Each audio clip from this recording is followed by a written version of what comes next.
Magandang araw Pilipinas. Tuloy-tuloy pa rin po ang pagbisita ng ating mga kababayan dito sa St. John Cemetery upang mag-alay ng kanilang mga bulaklak, ng kanilang panalangin para sa kanilang yumaong na mahal sa buhay. Patuloy rin po ang ating kapulisan sa pagpapanatili ng kaayusan at kaligtasan ng ating mga kababayan upang maitawid nila ng matiwasay itong pagdiriwang na ito ngayong araw.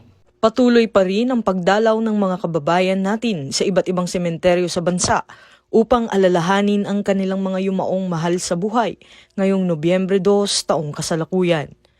Kasabay nito, nagpapatuloy rin ang Philippine National Police sa pagpapatupad ng mga hakbang para matiyak ang ligtas at payapang pagdiriwang ng Undas 2025.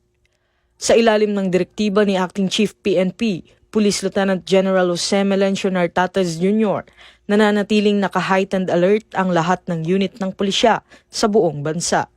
Nagpapatrolya ang mga pulis sa mga sementeryo, terminal at pangunahing lansangan upang maiwasan ang anumang krimen o kaguluhan.